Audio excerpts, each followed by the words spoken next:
Hi, Hari. Thank you for joining us this evening. Hi, Bharat. Truly appreciate it. We've been reading your articles in the Hindu Business Line on valuation of, especially of IT services companies, and we noticed that you've been consistently conservative. Yep. Advising caution. Since 2021 middle, we started getting conservative on IT stocks. By 2022, we were completely conservative. So we felt the stocks were overvalued. Yeah, so you go ahead. What gave you that inclination so far back then? Yes. So see, the thing is, if you understand the business, you know what these companies do, okay?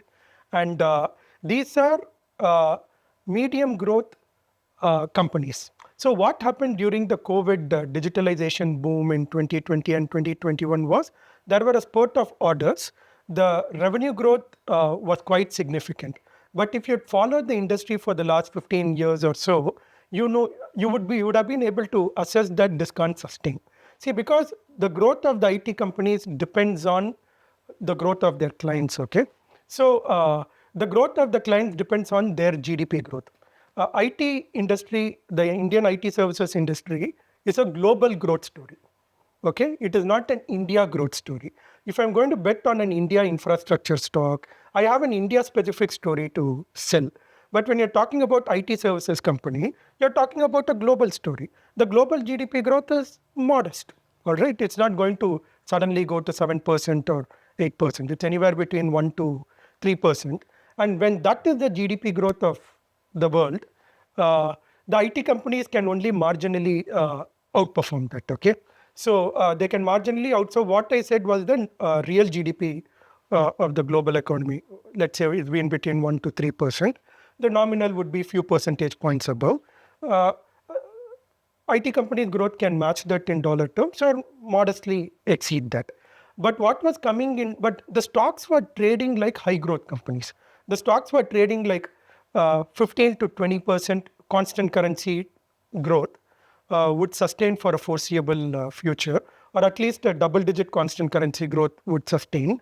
Having followed the sector for the last 15 years, my view was this was unsustainable. The stocks were, the companies were doing pretty well pre-COVID, okay? The companies had gone through a disruption due to cloud and digital between FY16 and FY17. The revenue growth plateaued. Then they adjusted their business model. And then what happened was they were able to fix their approach and they were able to consistently grow. At that time, their growth was in the range of 8 to 10% in constant currency, okay? Or 7 to 10%, the big ones like TCS, Infosys, or just about 10, 11%. They would, in the years FY18, 19, and 20, they were anywhere between 7% to 10% in constant currency revenue growth.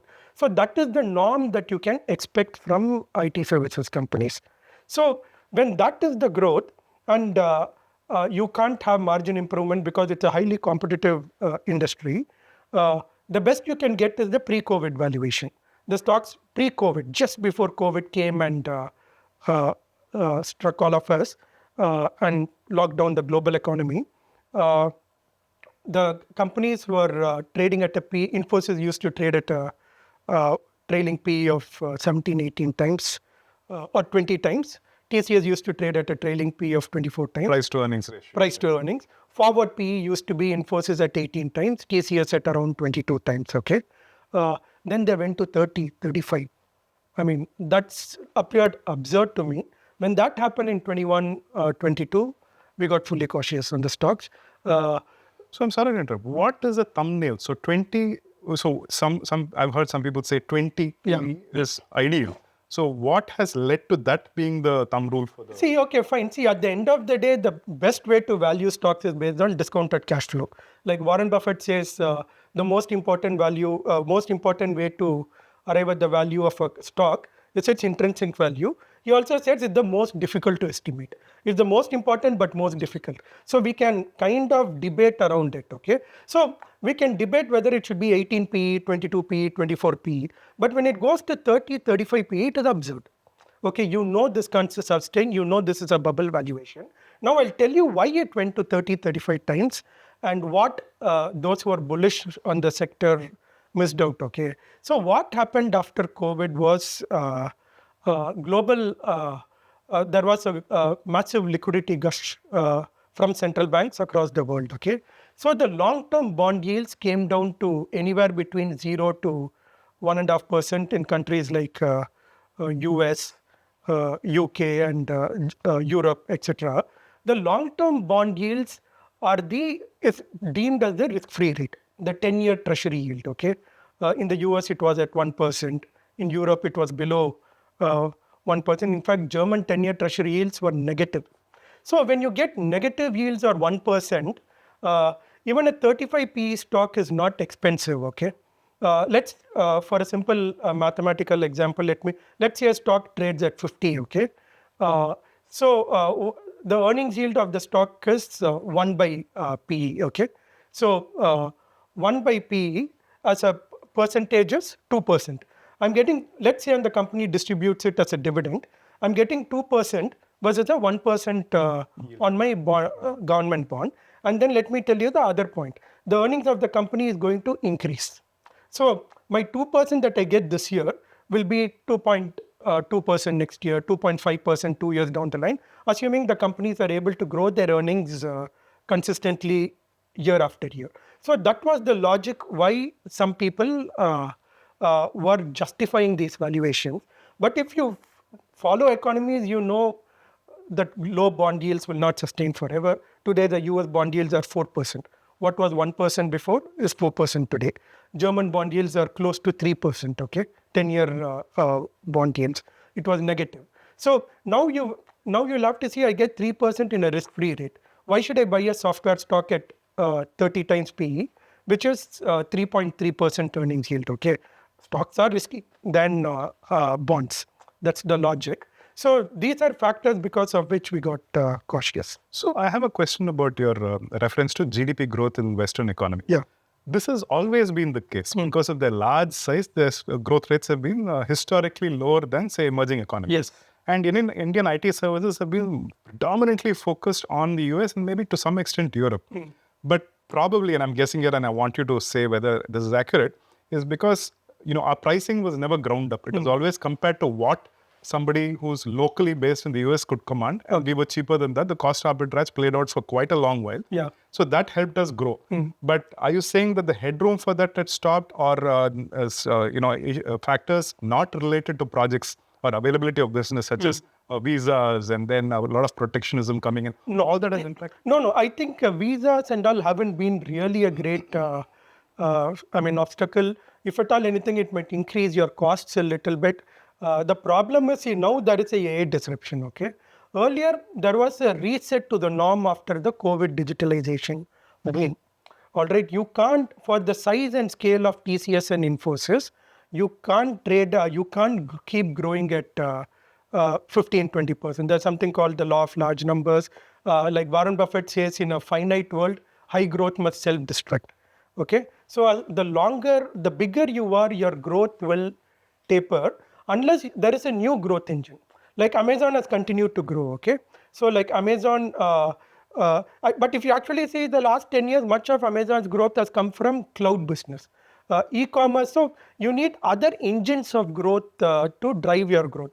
IT companies didn't have other engines, which is one reason why, I would like to, in fact, specifically mention one particular article in which we mentioned this and which we brought it out in October 2024, where we said the IT party is long over, but investors continue to hang around. Okay, these factors, these risks were not getting factored. That your growth is going to reset. You can't keep growing unless you have another engine of growth. All right. That actually leads me to my next question that I anyway had on. You're talking about new engines of growth, and that's why you've been rather critical of Indian companies giving back either in the form of dividends or buybacks to shareholders, rather than using those large sums of money that they gave back instead of investing in their own businesses in new areas. Can you elaborate on that? Yes. So exactly last year, August, we published this report called IT or It succumbed to the dumbest idea. Okay, it was like a pun on the IT sector. So Jack Welch, the former CEO of General Electric, had said uh, he had said shareholder focus is one of the dumbest ideas. Okay, so these IT companies, when we did that analysis in the 10 years from 2014 to 2024, roughly 6.8 lakh crores were returned by the top four companies, Infosys, TCS, Wipro, and HCL Technologies, in the form of dividends and buybacks to shareholders. And only roughly around 90,000 crores in 10 years was invested. See, this was a lost opportunity for India to have invested in emerging technologies and be a bigger player in artificial intelligence. Okay. See, I've made these arguments. I've had internal discussions with my colleagues. I've had discussions in public forums. People say core competency. You can't. It's better to give money to shareholders rather than make a wrong investment. My point is, see, those who can afford to take risk must take risk. Okay, nation building is just not for the employees to work 70 hours a week. Companies also have to take risks. Okay, especially when the founder of one of the IT companies which returns so much of capital to shareholders says employees should work 70 hours a week. I'm saying I mean, people can work hard to the extent they want to, but companies also have a responsibility. Okay, because see, those with money can take the risk. Okay, those with money can take the risk. There are other arguments to this. Some of the dividends found its way back as investments, individuals making venture capital. See, these are all not properly connected. Okay, at the end of the day, a company like TCS, a company like Infosys, is well positioned to, with all its might and depth in when it comes to knowledge and technology and the talent pool it has, to make investments, right? So the example when people say you shouldn't diversify from your core competency, I give the example of Amazon. Amazon is what? It was a online seller of books. What link does cloud technologies have to online selling of books, right? Or the other things that they were selling online. Uh, Amazon Web Services and their e-commerce business are as poles apart as anything else, right? So companies that will have to last centuries will have to look for newer engines of growth. Take Reliance. What is the link between telecom and oil and gas? Right today, the stock has been one of the best. Best when it comes to shareholder wealth creation. People are still very bullish on the stock, unlike being bearish on IT stocks. So, which is what I come back to what I said earlier: newer engines of growth. Uh, the other point I will make. Okay, let's say you didn't want to take the risk of not of investing and making a mistake. Uh, you could have still kept some of the cash as dry powder for a crisis situation like today.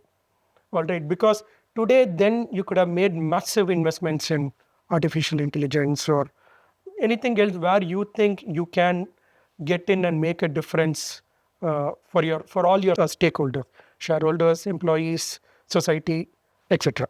So, I'm just going to go back to your the points that you made on share price to earnings. Two subsets to this question. One is compared to India, Indian heritage companies, where do their international peers stand in terms of PE elsewhere? okay. And secondly, now that the market has seen some volatility and some coming down, a downward trend globally because of the concerns around AI, and we'll come to AI later, is it anywhere to your liking? Okay, so yes. So thanks for asking this question, because there was one point that I forgot to mention earlier.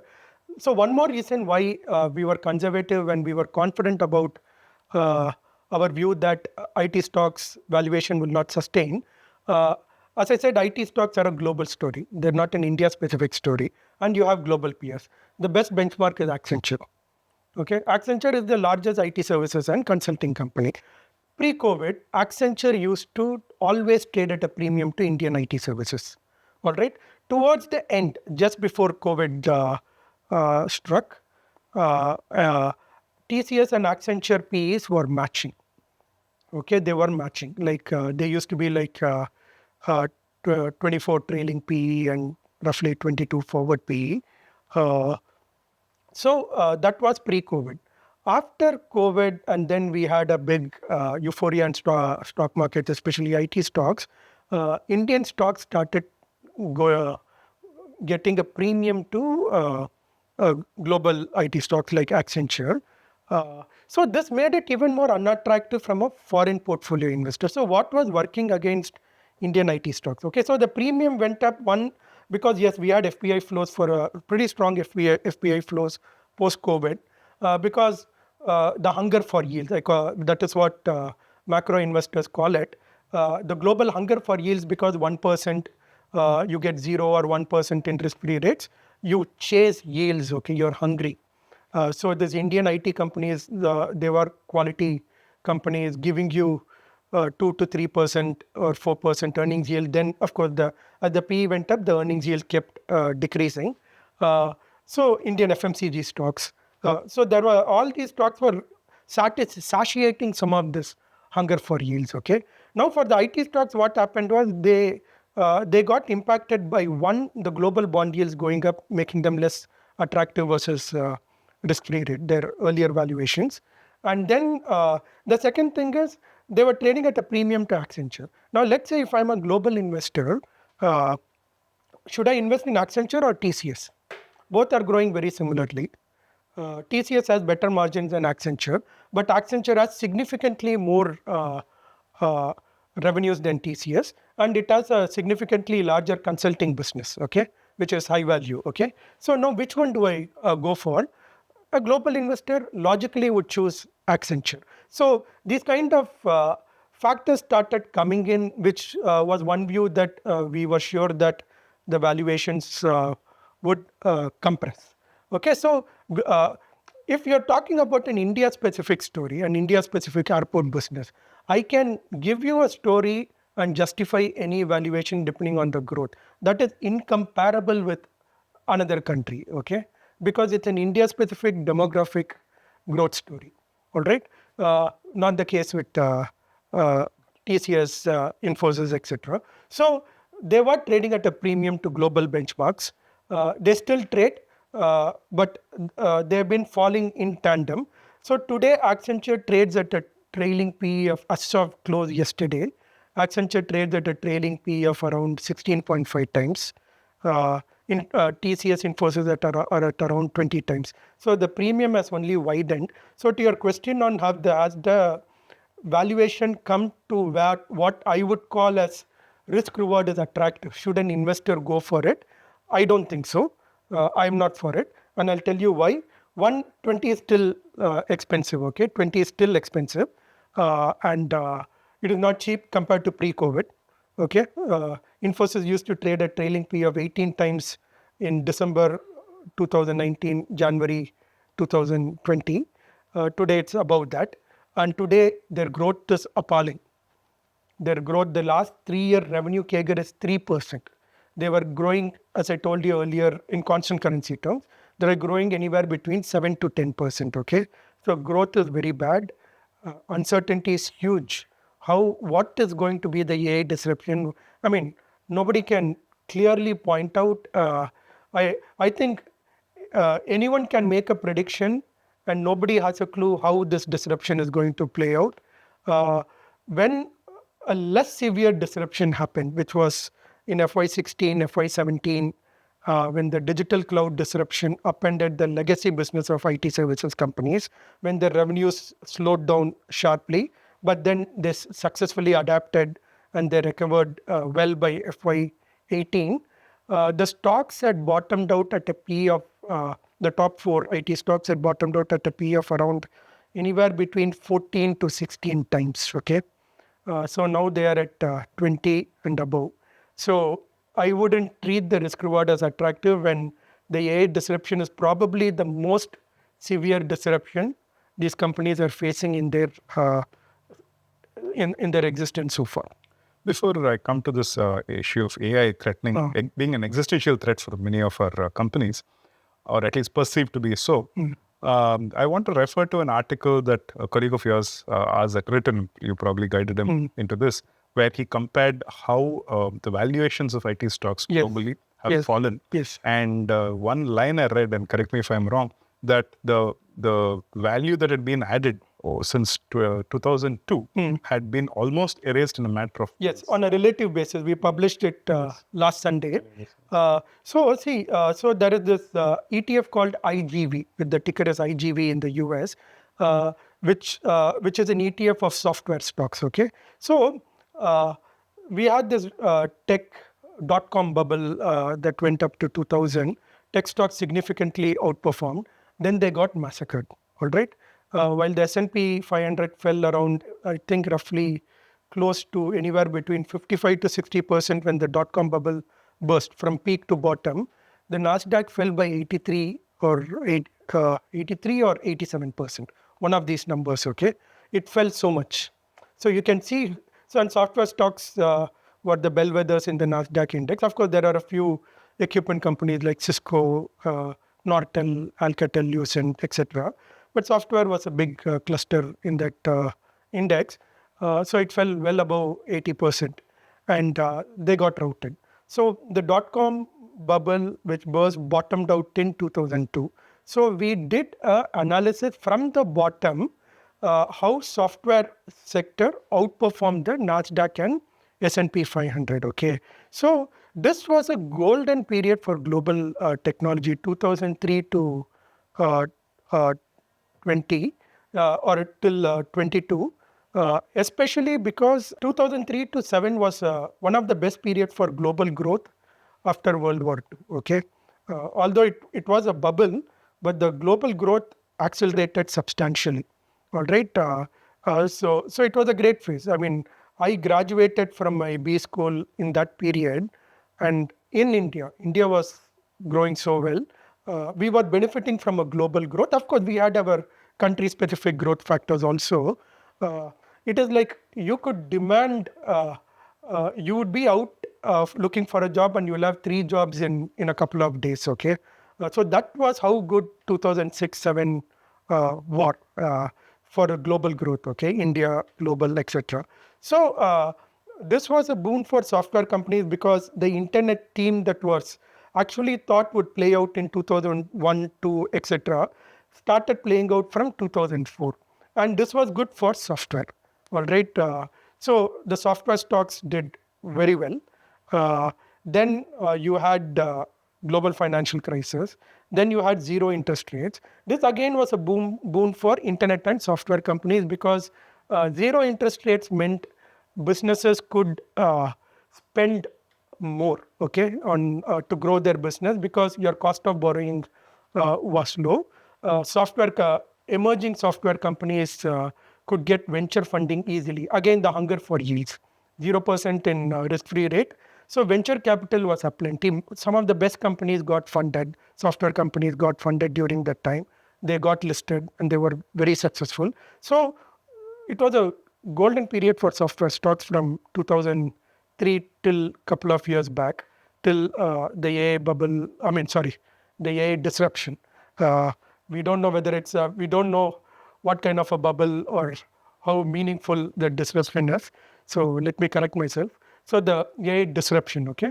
So the AI disruption has been impacting software stocks. So that entire outperformance of Nasdaq has been given up in the last couple of years. So this is on a relative basis. So let us say I had bought the IGV ETF in 2003. Till couple of years back or last year, I would have significantly outperformed Nasdaq and S&P 500. But in the last year or so, I've given it all. So let us say somebody had invested in Nasdaq composite, okay, instead of IGV, they would have been behind. But like the tortoise, they've suddenly made up in just the recent time.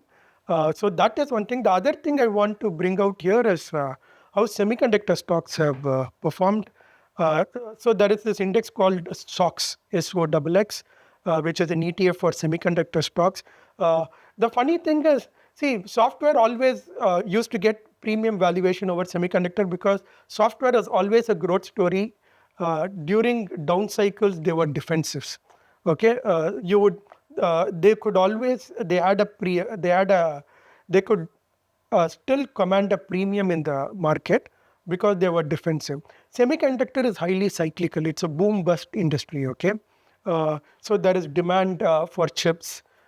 Companies invest, their prices go up, so that induces them to set up more facility to increase production. Then there is a bust, they end up with overcapacity. So if you take companies like Micron, okay, which has been one of the best performing semiconductor stocks over the last 1 year, Micron, I think in uh, sometime in during the dot-com boom, it went up to 65 or $80. Okay, it crossed that price only few years back. Now it's at above 400. Okay, now it's above $400, but it took, it took almost 2 decades to recover much of the losses in the stock price actually. So semiconductor is like that. It's boom and bust. But now, if you had invested in semiconductor ETF in 2003, you would have significantly underperformed.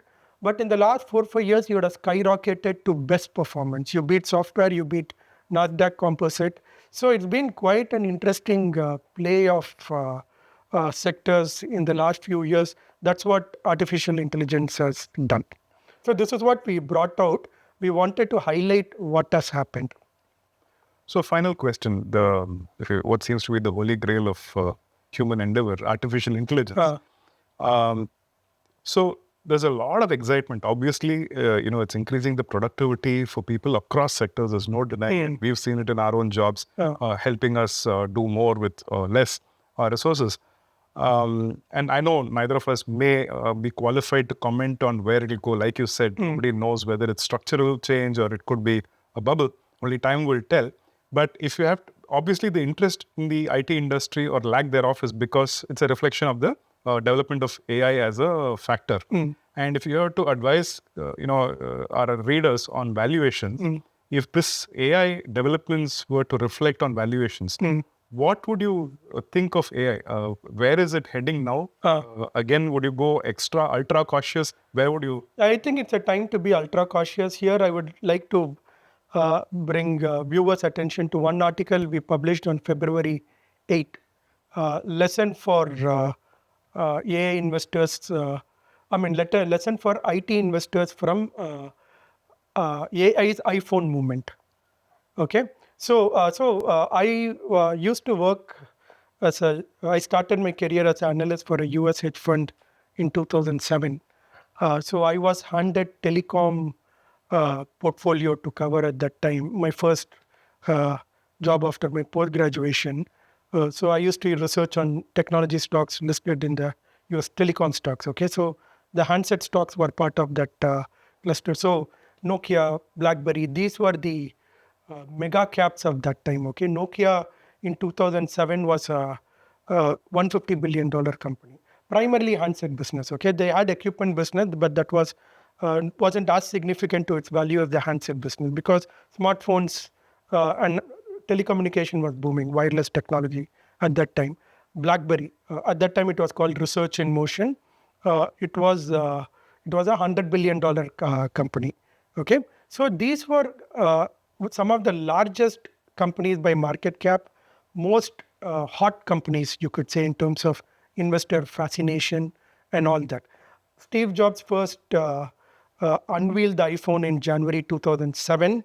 So the initial view at that time, okay, because I remember that because I used to cover everything, including analysts, sell-side analysts, the views were divided, okay, but mostly was positive. The view was that iPhone is good for BlackBerry and Nokia because it is good for the ecosystem. More people will get to know about smartphones.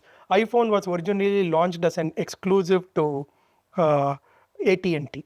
All right, so the view was that other wireless service providers like Verizon and Sprint at that time would push BlackBerry and Nokia products. Okay, but once iPhone was launched, two things happened. One, the phone was remarkably better than anything around that time.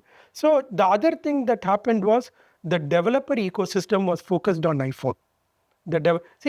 where the developer ecosystem is focused on, you have more apps. People buy phones where those apps function. Okay, so the developer ecosystem for Nokia at that time was using the Symbian operating system. BlackBerry had its own operating system. The developer ecosystem wasn't so robust. Okay, so this worked for iPhone. For the first 1 or 2 years, some of the points that others had mentioned happened. BlackBerry sales after the global financial crisis, there was some recovery for other phones also, but it was a blip because then Android launched. Okay, so the developer ecosystem was primarily focused only on Android and on iOS. Okay, so then these companies were on a gradual, or you could say, it was a case of sudden decline, then gradual, sudden decline, then gradual. It played out like that over a 4-5 year old period. So my view is I would be very skeptical. So I would say we should be careful, especially investors. Okay, when you hear industry experts generally saying that IT companies have adapted well in the past, so they will adapt this time. This time also, I think there is a very, very decent possibility of it. But how they are going to adapt, how the industry is going to evolve is still uncertain. The other thing is there is a possibility that what happened in the handset industry can play out. I don't know, okay, because the AI disruption is so severe. All right, and I'm worried because these companies don't have a second engine of growth. Their engine of growth is only IT services, okay, and related to that, okay. So same thing, Nokia didn't have a second engine of growth. They spun off their telecom equipment business, and it became a pure handset business. They didn't have a second engine of growth. Of course, the equipment business also was on a decline. BlackBerry didn't have a second engine of growth. So today, BlackBerry market cap is down 98% from its peak market cap of 100 billion in 2007. Nokia was acquired by Microsoft for around 7 or 8 billion, and it was written off entirely. So when Nokia was acquired by Microsoft, the CEO of Nokia, Stephen Elop, he made a statement. We did nothing wrong, but still we lost. That is how severe the disruption was caused by iOS, Android, and the developer ecosystem. Okay, so we have to be open to multiple possibilities. We have to stay away from buy the dip mentality when there is so much of disruption. Wait and watch. During the AI summit, we heard a lot of things like AI is good for Indian IT. It could be, but don't take it for granted, because this is exactly the thing I heard when I was listening to analysts and industry experts in 2007 when they said iPhone is good for Nokia, iPhone is good for BlackBerry. We have to be careful, take the information, look at different possibilities, and then make a call. On that perspective, they're still trading at a more expensive valuation compared to their pre-COVID levels when they're facing the most severe disruption of their lifetime. They're still trading significantly more than the levels at which they bottomed out when the digital cloud disruption happened. So these things is what investors must factor. Lovely. And on that somber note for the IT services industry in India, I wish to thank you, Hari. It's been wonderful learning from you. My pleasure. Forward to more conversation. Thank you. Sure. Thanks, Bharat.